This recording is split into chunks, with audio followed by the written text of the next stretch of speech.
Welcome back. You are listening to the home of forbidden romances. Prepare yourself, because tonight's story will leave you breathless. The muzzle of the Beretta was cold against my temple, colder than the rain lashing against the stained glass windows of the cathedral, but my hand didn't tremble as I signed the marriage license. "Do it, Julian," Cashin whispered, his voice a low rumble that vibrated through my ribs, smelling of expensive scotch and gunpowder. "Sign your life away, or I paint this holy altar with your brains and send the photo to your brother." I pressed the nib of the fountain pen to the parchment. The ink bled into the paper, dark as the dried blood on Cashin's cuffs. I wasn't Adrian. I wasn't the one who stole the crypto ledger worth $50 million. I wasn't the one who seduced Cashin Nero, the capo of the Iron Syndicate, only to drug him and leave him for dead. I was the spare, the shadow, the identical twin who played piano in the back of the family estate, while Adrian charmed the world. But as the heavy oak doors of the church groaned under the storm outside, and 100 of the city's most dangerous criminals watched in suffocating silence, I realized it didn't matter. To the monster standing behind me, I was just collateral damage. I signed my name, Julian Vane. Cashin snatched the paper away before the ink could dry. He holstered the gun, grabbed my jaw with a hand encased in black leather, and forced me to look up at him. His eyes were the color of molten gold, scarred by a thin white line running through his left eyebrow, a souvenir from the night my brother betrayed him. "Welcome to hell, husband," he sneered. The drive to the Nero estate was a blur of neon lights streaking through tinted bulletproof glass. I sat on the far side of the limousine, my hands folded in my lap, trying to control the erratic thumping of my heart. Cashin sat opposite me, legs sprawled, cleaning a speck of dust from his tuxedo lapel.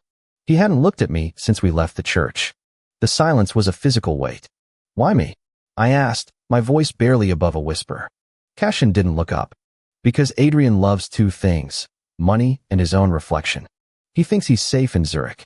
But when he sees the headlines tomorrow, when he sees that his precious, innocent twin has been corrupted by the man he tried to kill, he will come back. Not to save you, perhaps, but to salvage his ego. You're using me as bait. I'm using you as a message." Cashin finally looked at me, his gaze predatory. The Vane family prides itself on purity. Old money. Untouched reputations. Dragging you into my bed, into my world. It destroys your father's legacy more effectively than a bomb. "And if he doesn't come?" Cashin leaned forward, the leather of the seats creaking. He invaded my personal space, his heat radiating toward me. "Then you serve a life sentence as my property. I suggest you get comfortable." The car halted. We had arrived at the penthouse, a fortress of glass and steel overlooking the sprawling, rain-slicked city. It was cold, modern, and devoid of warmth, much like its master. I was escorted not to a dungeon, but to the master bedroom. It was cavernous, dominated by a king-sized bed covered in black silk sheets. Cashin dismissed his guards and locked the door. He began to undo his cufflinks, tossing them onto a marble side table with a clatter. "Strip," he commanded, his back to me. I froze. I knew what this was. I had read the stories. I knew what men like him did to claim their prizes. But I wasn't Adrian. I had never been with a man. I had never been with anyone. I said, "Strip."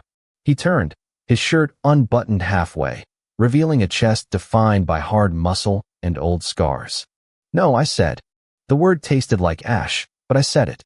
Cashin paused. A flicker of genuine surprise crossed his face, quickly replaced by amusement. He stalked toward me, a wolf closing in on a wounded bird. "No? You think you have a choice, little bird?" "I am not my brother," I said, my voice shaking but my chin held high. "You can kill me.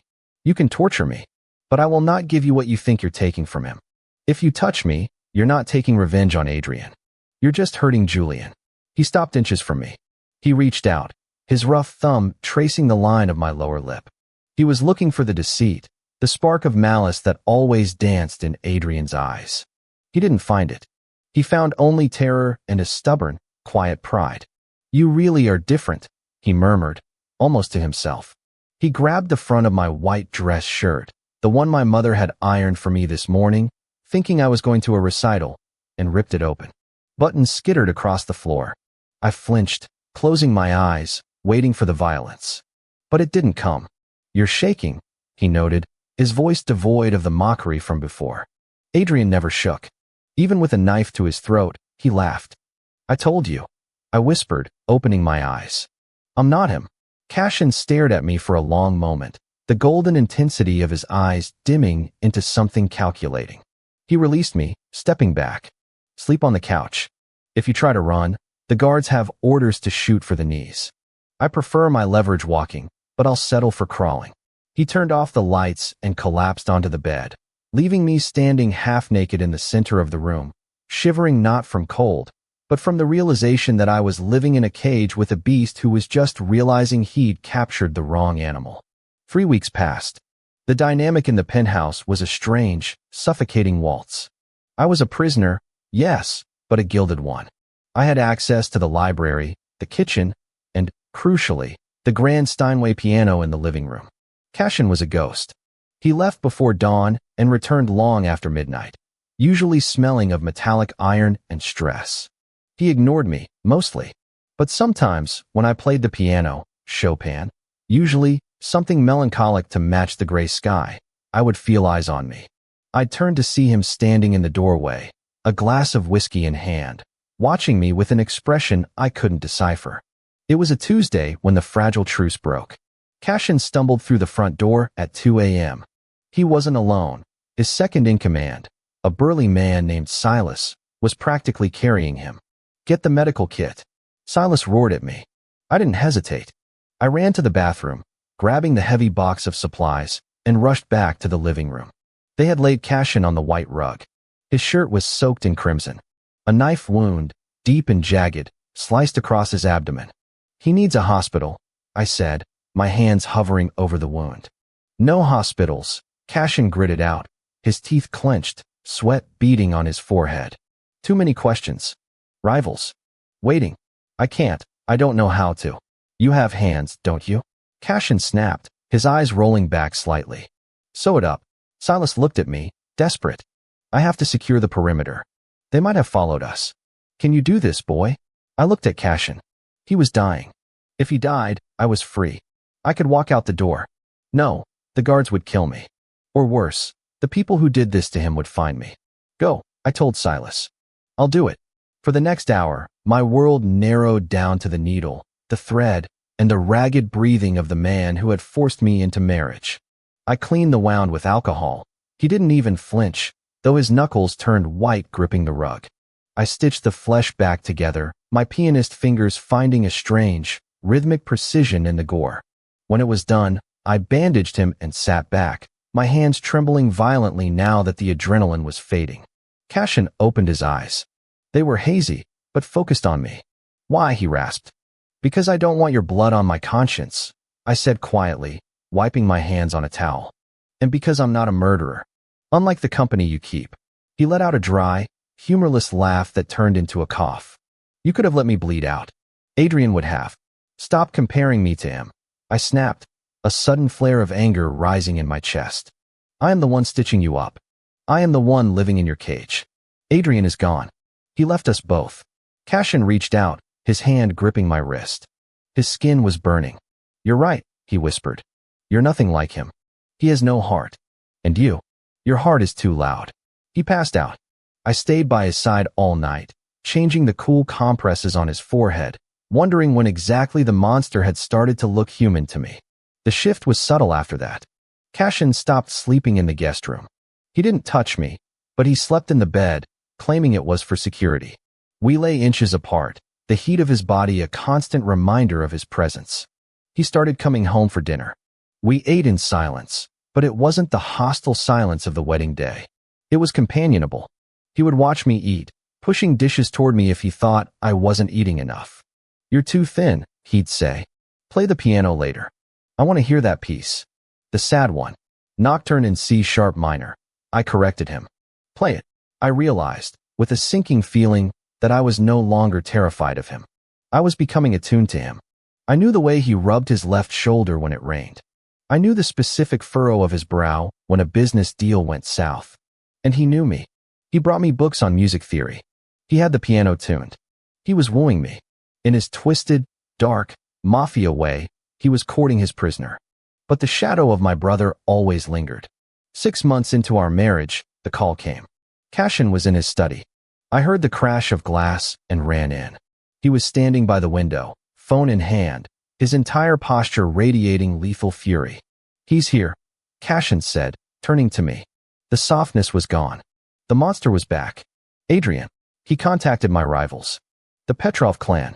He offered them the encryption key to the ledger in exchange for safe passage, and you. My blood ran cold. Me?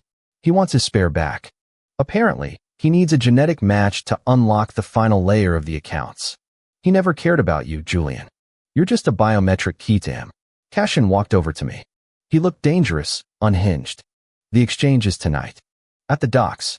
You're giving me back?" I asked, my voice barely working. Cashin looked at me. For the first time, I saw conflict in those golden eyes. He reached out, cupping my face. His thumb brushed my cheekbone.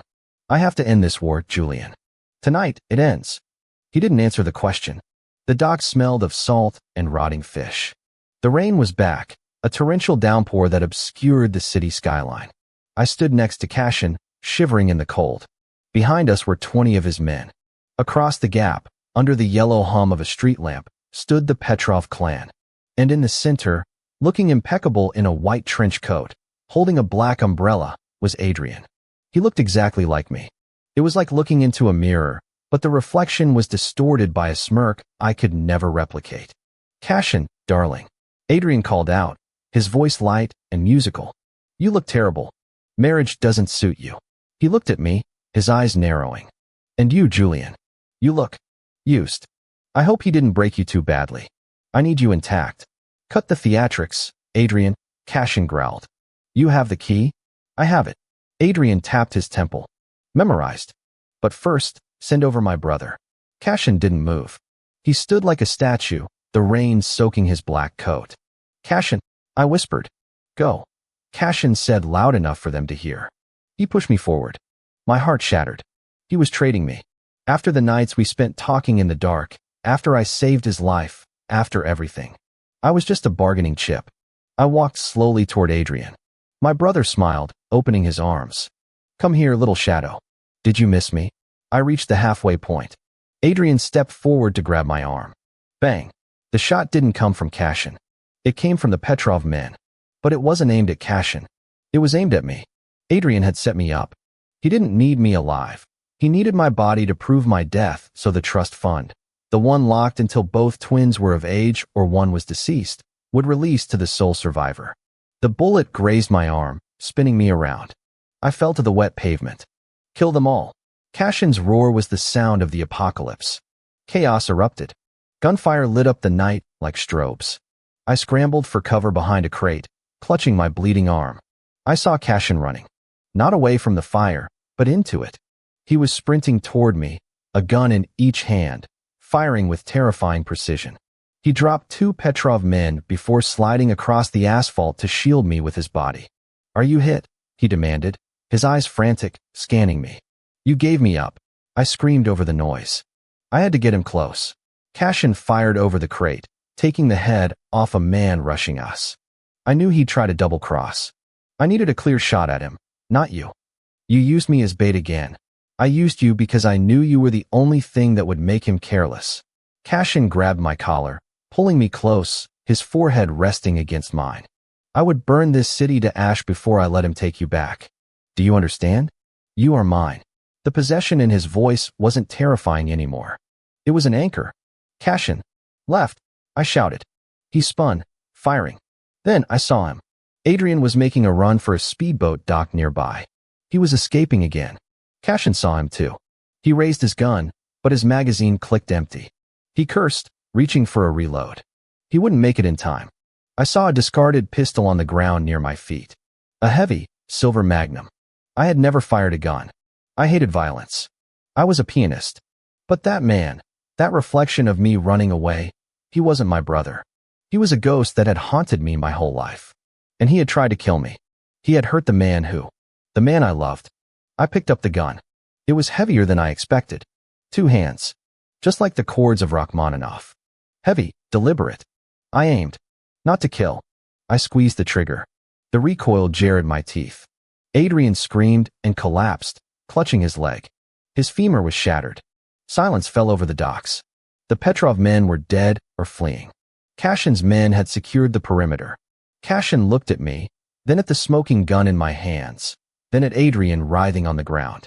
Slowly, Cashin took the gun from my shaking hands. He pulled me up, wrapping his arms around my waist, burying his face in my neck. He was shaking too. "Nice shot, pianist," he whispered against my skin. "We didn't kill Adrian. That would be too easy. He is currently residing in a private facility in the Swiss Alps, paid for by the Nero estate. He has no access to the outside world, no phone, no internet. Just a room, a view of the snow, and a lot of time to think about the brother he underestimated. As for the marriage license, we never annulled it." I sat at the piano, the moonlight filtering through the penthouse windows. The melody of Claire de Lune floated through the room. Strong arms wrapped around me from behind. Cashin rested his chin on my shoulder, his scar rough against my cheek. He placed a kiss on my neck, right over my pulse. "You stopped playing," he murmured. "I was thinking," I said, leaning back into him. "About what?" "About how the bird tamed the wolf." Cashin chuckled, a low, dark sound that vibrated through my back. He turned me around on the piano bench, his golden eyes filled with a terrifying, consuming adoration. "The wolf isn't tamed, Julian," he said, leaning in to kiss me. "He just found a reason to hunt for the right pack. And that is how the gentle pianist tamed the Mafia lord, not with a roar, but with a melody that pierced the darkness." If you enjoyed seeing Julian take control of his destiny and bring the King of Ash to his knees, destroy that like button. And tell me in the comments, would you forgive a husband who used you as bait if he took a bullet for you later? I'll be reading your answers. Subscribe for the next chapter. Until then, prompt image. Prompt, masterpiece, best quality, high-res, 1.2. Korean manhwa style, semi-realistic, digital art. 2 men, BL, Yaoi, man 1. Julian, delicate features, black hair, wearing white dress shirt unbuttoned, sitting at grand piano, looking back over shoulder, expression of soft defiance. Man 2. Cashin, tall, muscular, slicked back dark hair with white streak, facial scar, wearing black suit with gun holster, standing behind man 1, leaning down to kiss man 1's neck, possessive hand on man 1's waist. Background is penthouse at night, rain on floor-to-ceiling windows, city lights bokeh, moody blue and gold lighting, cinematic composition, intricate details, emotional atmosphere.